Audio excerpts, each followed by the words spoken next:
Kemboh Mane. Di Mane to Gumpang alias di Gumpang Kabupaten Pidi.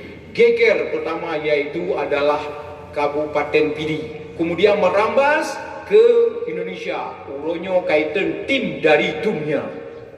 Paling ngeri yang namanya folio. Kipan terjadi pertama dibuat penelitian oleh orang di Maneyan, ya. Karena orang di Mane lawinyo tapi terung nahat hana mandu memang. Awalnya natanya ya bertinjanya langkurung udah kotoran dah yo. Getuh langkurung di menyuk di mana? Mopak tigre-tigre. Ya kan? Yang lagi rutinitas supaya salah satu sebab yang paling berarti yaitu gara-gara getanyo tamano bak ia kuto dan menjampu dengan tinja ikut bahasa lawinyo atau tigre.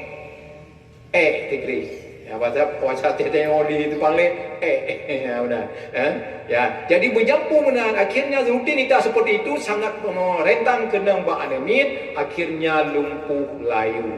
Kama anemit yang hana pernah ditetes ataupun diimunisasi.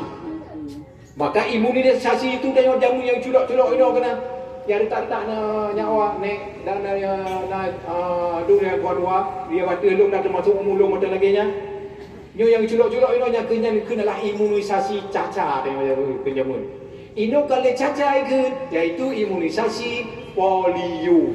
Tak antisipasi menyeka kenang hana leuban nauzubillah baik kenang menyeka kenang hana leu ubat man Allah gebi ubat na cara anda na cara ubat dia adalah kehidupan ni gebi rezeki kehidupan tapi umat folio tu yang hana itu mengelo ya buatnya boleh pegang you pegang nya you pegang kemudian untuk inyan mandu diu ajakkan tayang-tayangnya ya suntik atau hana suntik le dah tetes manis ikut tidak lagi di kita yang buat dua ini nyo nak program lain nyo yang tingkat SD umur 0 tahun sampai umur adalah lerdatul diu sampaikan bak mama-mama dan calon-calon mama-mama yang mata calon yang nak kahwin dan yang kaji ke mama paling nenek-nenek menyenai bapak-bapak dan calon-calon bapak trik hamendeng ya jadi urun-urun bener tembak dicok bener tembak anak bener tembak bajak keluarga bak posyandu